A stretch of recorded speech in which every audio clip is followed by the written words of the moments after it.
जय श्री कृष्णा। आज हम सुनेंगे भगवत गीता के अध्याय नंबर 1 का श्लोक नंबर 15। भगवान कृष्ण ने अपना पांचजन्य शंख बजाया।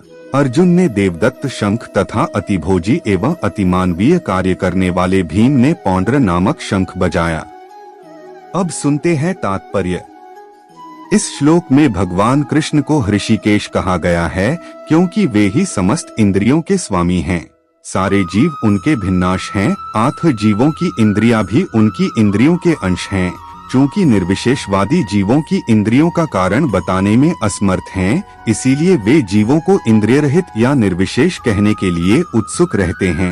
भगवान समस्त जीवों के हृदयों में स्थित होकर उनकी इंद्रियों का निर्देशन करते हैं, किंतु वे इस तरह निर्देशन करते हैं कि जीव उनकी शरण ग्रहण कर ले और विशुद्ध भक्त की इंद्रियों का तो वे प्रत्यक्ष निर्देशन करते हैं। यहाँ कुरुक्षेत्र की युद्ध भूमि में भगवान कृष्ण अर्जुन की दिव्य इंद्रियों का निर्देशन करते हैं, इसीलिए उनको ऋषिकेश कहा गया है।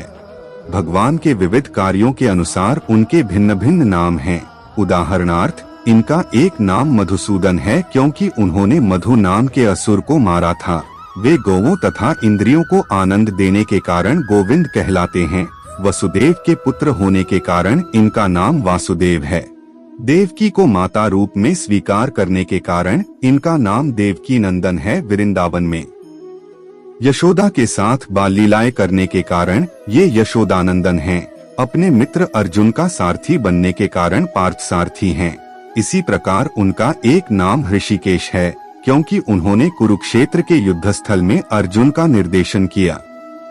इस श्लोक में अर्जुन को धनंजय कहा गया है क्योंकि जब इनके बड़े भाई को विभिन्न यज्ञ संपन्न करने के लिए धन की आवश्यकता हुई थी तो उसे प्राप्त करने में इन्होंने सहायता की थी।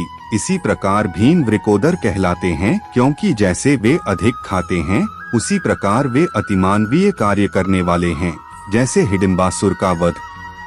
8 पांडवों के पक्ष में श्री कृष्ण इत्यादि विभिन्न व्यक्तियों द्वारा विशेष प्रकार के शंखों का बजाया जाना युद्ध करने वाले सैनिकों के लिए अत्यंत प्रेरणाप्रद था। विपक्ष में ऐसा कुछ न था, न तो परम निदेशक भगवान कृष्ण थे, न ही भाग्य की देवी श्री थी। 8 युद्ध में उनकी पराजय पूर्व निश्चित थी। शंखों की ध्वनि मानो यही संदेश दे रही थी। अगले भाग में हम सुनेंगे भगवत गीता के श्लोक नंबर 16। जय श्री कृष्णा। राधे राधे।